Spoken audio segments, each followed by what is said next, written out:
let's go. Now, we've got collectors here. These guys have been collecting whiskey for how long? 6 years. Too long. That's the answer. Yeah, too long. Like early 2000. I mean, 2010, 2011, 2012. yeah. At least 10 years, 7 to 10 years on average. How important would you guys say are mash bills to you guys' collection? As of late, mash bill. The last 4 to 5 years, I've really been digging in mash bills. But honestly, since I've been fucking with Tim and the blendery, my knowledge base has grown exponentially on sourcing whiskey. On, I didn't realize how much MGP produced for other labels. Mm-hmm. Like, you learn these things, and I would honestly, Tim's enlightened me in a plethora of ways. Same with Richard, even Trevor.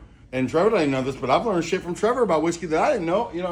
And I've been fucking with it longer than him. So you can never stop learning. So that, for me, it's just like, yo, that's it. Yeah. What about you? When I started, my focus was more on the distilleries, understanding my palate and which Swim lane. swim lane I was in. Wild Turkey, I like the Wild Turkey funk across a lot of their products. I didn't really get into the mash bills or really understand the mash bills until I got involved in the blendery. 95.5 is a perfect example. Yeah, me too. I was a rye fan. I thought I liked low rise, barely rise. Until you get into the 95s and you realize, Holy cow. yeah, those don't have to be different overpowering beast. from a spice, whatever. They bring some sweetness. So the mash bills is more of uniqueness to the blendery for me.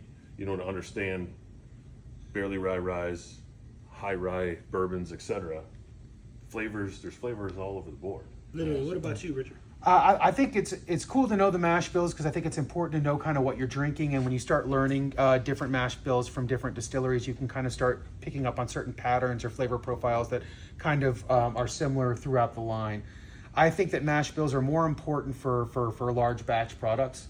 I feel like single barrels can be so different that as soon as you think it's going to taste like because of the grain recipe of the barrel, it'll throw you for a loop and let you know you were wrong. You know what I mean? And I didn't got loopy on a few different bottles and barrels. But guys, we're going to get into another one here in a second. Again, these are we'll just say founders of Booze and Food, the art of whiskey, keeping it whiskey to say the least, and people who have taught me a ton and have inspired me to continue to share my journey with you guys.